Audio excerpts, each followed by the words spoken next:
and somehow we have a class, and it's definitely like a land of misfit toys, but I love it and it is so fun.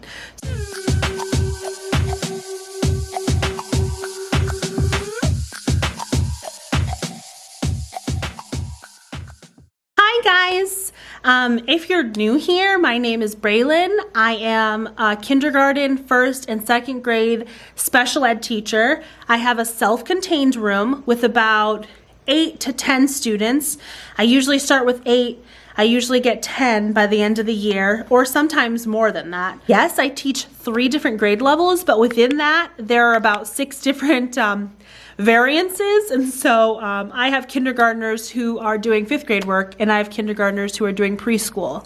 I have 2nd graders who are doing 1st grade, 3rd grade, I mean everything. I pretty much plan for about 8 different grade levels for 8 different students. So it can get kind of hectic, but because of that, I have a routine, I have an organizational system that I like to follow in order for it to be streamlined. So I want to show you my classroom, and I want it to be a tour that doesn't focus on the decor. I don't want to focus on that, and I'm not going to tell you where I bought everything. I might link a few things that I think are like important, but definitely none of the decor stuff. The goal of this is to show you how I manage behavior within my classroom, and the reason it's a classroom tour is because the behavior management and the classroom management is embedded in every piece of the class, down to the tables, down to the chairs, down to the rewards, down to the visuals when they walk in, to the slideshow on the board. Everything is detailed. And that's not me. I mean, me and my paraprofessionals work together. It's just, I've noticed that people have been asking me a lot of questions as I've been setting up my classroom, and so I thought this would be the best way to kind of answer all of them. When I graduated college and I accepted this job, I was freaked. I had never seen a self-contained room run smoothly. I had never experienced all of these things combined. How do you even set it up? How do you set the classroom up to be successful? It was so stressful to me. And then I came to this school and all I got were like a couple desks and a chair, you know, and like, how do I make this go from just some desks and a chair to an inviting space that's also functional for some kids who are nonverbal, who can't regulate, who can't read? Like, how do you even do that? And I remember searching YouTube and trying to find this information, trying to understand how to manage behavior in an ethical, humane, and relationship-grounded way. And so I didn't really find all of those, but I just kind of put in little bits and pieces within my classroom, and I really like how it's turned out so far. Okay, so I'm in the hallway before you even enter my class, and I usually keep all of my dividers in the hallway and I bring them in as needed. So you're gonna see my room completely bare, but know that during the day when they're actually kids, there are dividers that break up the little areas for them, or if it's too loud, we bring another divider in, or if there's a group and they just want to really work on their own thing, we'll cover them up with dividers. And behind me you can see I have a few, and I'll show you some options for dividers. So we have this cloth divider right here. My finger could not get there. That's easy to make with some PVC pipes. This is just a wooden one, but it's on wheels. I kind of like that one. These are a bunch of various mats that are like Velcro that can wrap around. So a lot of kids like to sit in their desk and have the mat completely like wrap around them so they can focus on their work. Okay, when you come to my classroom, this is the door. It tells us where we are. Usually there are kids' names here, but obviously I had to take the names off. And there are usually kids' pictures here, but obviously, yeah, didn't want to do that. Up here is the sign that says everyone is welcome, which I think is awesome. The first embedded routine is right here. This is right where kids line up. The visuals are right there. I don't even need to tell them how to line up. They just know that they must do it, and they follow those pretty pretty well, actually. So this is the front of my room. Up top are my alphabet, then below are my schedule cards. It's kind of too bright to see, but there's my smart board. So I'm at the front of my room with the computer that I only really use for these slides that I'm going to show you, for the timers that I'm going to show you. And anytime we research something and we do it as a group, I'll do it here on this computer. Any YouTube videos that we watch, Netflix on Fridays, we watch Netflix movies at like 2 o'clock. So I use this computer for that. It does print, but I don't really use it because I have a laptop and my paraprofessionals have a laptop. So we don't really use it for that. But I want to show you the slides that I do use. So this is so frustrating. This is why I don't use this computer for anything, because literally it's so slow. But it's definitely an old computer that they didn't want. Okay. This slideshow is from Teach, Create, Motivate, which I've talked about a few times, I'm pretty sure. But they're slides with embedded timers. So the whole schedule for my day, which matches with my schedule card that's up on the wall, and it also matches the individual schedules that my students have, everything corresponds together. So they come in, they have morning work. So up top it will say morning work. On their individual schedules it will say morning work. And then there will be a morning work slide. This isn't it, but I'll just show you the example. And then it has a timer. And so you push the timer and it will start for you. There are options. There are 10 minutes, 5 minutes, 15 minutes, all sorts of things. And you click on it and it gets started. So when we go to independent reading time, there's a timer for that. And they know exactly when it ends and they can see it count down. When we get to art class, anything, there's always a timer. And these, I didn't show you the real slides that I have because they have kids' names on them for the different centers and different pictures for them. But my kids are in kindergarten through 2nd grade, so I actually can't have words to prompt them because some of them can't read. So I have pictures of the routine of raising your hand, of sitting quietly, asking for help, if you're doing a group project, how to sit in a group. While I have that here, and then I have the timer at the bottom. And it has been life-changing, honestly. So life-changing. Because they don't ask me, when is this over? When is this done? They already know, and they're aware of the ending, what they're going to do next. They can match it to everything. So it has been the most helpful. All right. A few other things, I usually have some form of like equity stick or popsicle sticks with their names on them. Sometimes I really try to push them to do big whole group instruction. I know it's a self-contained classroom, but there are some times that you just want to do science all together and you ask questions, and I want to be able to call names without them having to raise their hand all the time, because I found that even within a self-contained room, there are kids who will always answer, and then there are kids that will always be silent. Even if they're nonverbal, they can still take part. As I literally drop the bucket, I literally can't. My gosh. Ugh. I have clocks everywhere. So it's 4 o'clock in the afternoon. I have clocks all over the place. Along with the timers, there are always clocks. I have like 3 different kinds. Even on my smart board, there's a massive clock. Because you never know. You always need to know the time.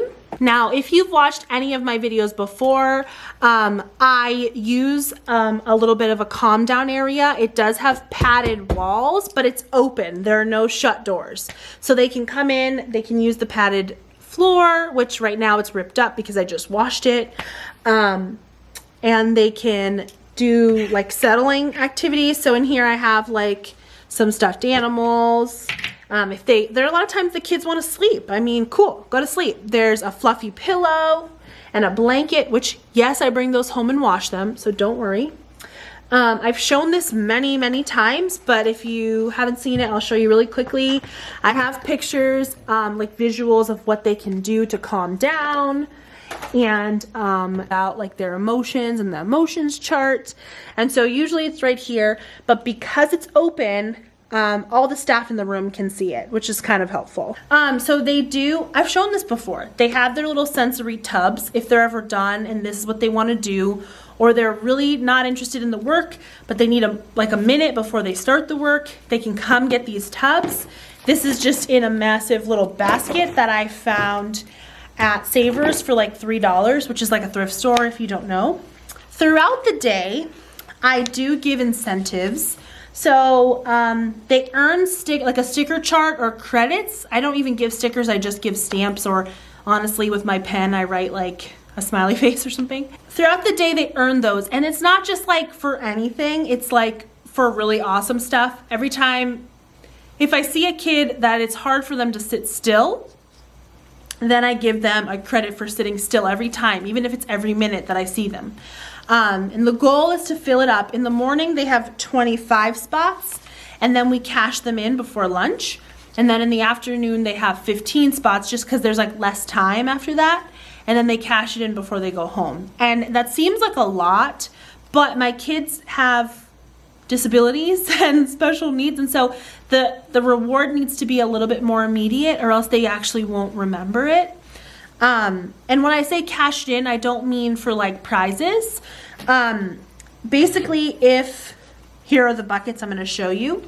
If they filled them all in and their behavior is like on point, then they get to choose an activity from the green bucket. And it's fun things like playing with a friend, going into this block area behind me, going to the front of the room with more of those toys. If they didn't fill it all and their behavior was like, then they get an option, and they're still fun, but they're individual options, so you don't get to play with your friend. So it's things like playing like a puzzle at your desk, using the bin from that, what's it called? That indoor recess wall sometimes. Doing puzzles, playing with Play-Doh, drawing by yourself, drawing a character, a coloring page, just something that they enjoy, but it's not the top choice. So everybody gets a choice, but it's not always the best choice. Or if you really didn't fill it all and you had a terrible morning, you still get a choice, but it's really not a good choice. You still get an option, you still get to feel like you're included, you get to cash in, but you don't get all the things. And I don't cash in publicly. It's not like I publicly shame them. They have to come to me silently and then they come choose their activity. But they have to choose a different option. And it's just like one of these sensory bins maybe, or silent reading, which literally nobody wants to do. Obviously, I've shown this area many times, which is my task box area, but embedded in it are the table work routines. Here's exactly what's to be expected, and I like to have this. Sometimes here I'll put their names of who's gonna be here first with me, just in case they're confused. When kids come into school each day, this is where they put their backpacks, in these two right here. This describes the whole body listening, as I've talked many times. And this one talks about the morning routine. They take their backpack, they get their folder, and they go to their seats to do their work. I did a very simplistic thing because I didn't want to overwhelm them. And every day they come here and they check in on their feelings. How are they feeling? And they put their name right next to it. And it's a nice check-in just so we know how they're doing. After the kids put their backpacks away, they take out their folders, and it's right behind you. Actually, you can't see it, but from where the backpacks are to my desk is like really close. And then what they have to do a few things. They have to open up their folder and they have to take out any of the notes. And the notes go at the top of this file. I hope you can see that. There you go.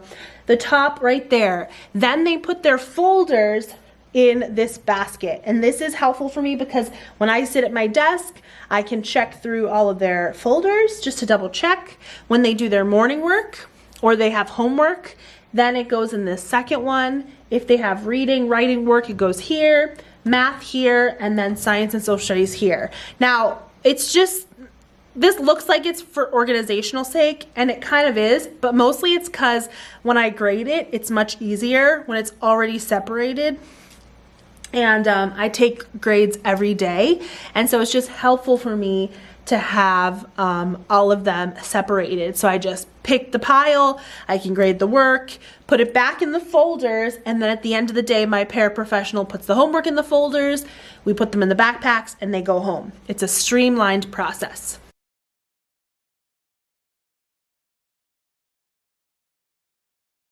So right in this area, it's about level to my desk. I'll show you a clip of it with the names blacked out, but each kid has a cubby, and it's not for their folders, it's not for anything, it's for their unfinished work. I work with kids with social emotional, they don't want to do their work. So I've showed this in another video before, I'm pretty sure, but basically when they have their work and they don't want to do it, I don't get into a power struggle with them. I take the work and I put it in their unfinished work bin. And they know that they have to do it later, either during a recess, during a preferred activity, a reward at the end of the day. Instead of getting to do those things, they have to do this. And this is a routine that everyone in my room uses. It's silent. They didn't follow the routine. All right, here you go. You do your work later. And I've showed this before and I'll show it again. My practice cards, which basically say a kid's loud in the hallway, or they flip their desk, or they swear. There are practice cards in here like for respectful voice. So this card will go in their little cubby, and later on in the day they have to practice it. And so I'm not gonna fight them on it and say, you just swore, you need to do X, Y, and Z. They just know they swore. I might redirect them to the correct language, but later on in the day, I'm gonna hold them accountable. That's the whole key, is accountability. I'm gonna hold them accountable for what they've done. And they will have to practice that. And it's not a very long time, it's like a minute or two, but you're missing out on a minute or two of recess or something, and you don't really wanna do that because you might have to write a letter of respect towards the person you swore at. You might have to clean all the chairs because you threw all the chairs. You might have to practice walking in the hallway because you were rude and disrespectful in the hallway, stuff like that. So it's no big punishment. It's just one of the behavior management things that I use that's like the most important to me, and it's really beneficial. I'm gonna block these names, but those drawers behind me, those are where the kids go to get work when they've finished early.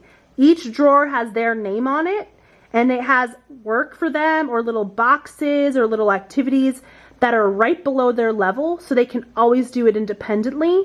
And it's been so incredibly helpful, and it's next to my table too, so I can monitor it, add new stuff in it when they get frustrated or bored. All right, I'm blocking the names just to be safe, but this is where their unfinished work goes. There's the little practice box up top when they have to practice things. These boxes are really open, and everybody has one, and so all the kids know kind of what to expect with their unfinished work. Ooh, that was low. I could barely get down. Woo! That was hard to get into because I'm not that short.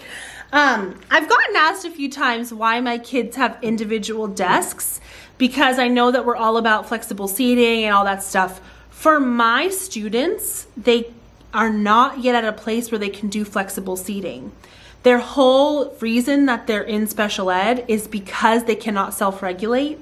And so because of that, I've been giving them individual seats, and it's been working really well. And as you've seen, each of us have our own individual tables. There's a collaborative table by the window. There's the table that I might use for my task boxes, but multiple kids could sit there. Each of my paraprofessionals has their own table with it. They can fit at least 5 kids. So when we break apart as a self-contained room and do collaborative things, there are collaborative spaces for them to use at those tables, or at the block area behind me even. They can take their work with a clipboard and go do it there as a group. But when it comes to just the basic day-to-day stuff that they do, they're either at a collaborative table, or they're taking a break, or they're back at their personal table. And it is just because with special needs, they cannot always self-regulate. And like I showed you with those dividers, I personally will put a divider around them if they're sitting here. I know you're at a weird angle, but I just want to show you what this is. So every kid has a picture on the side, and it's just a cute little melon head that kind of looks like them. And it does have their name, but I flipped it over for you. Inside their desk, they have usually a folder, but I can't show you his folder because it has his name on it.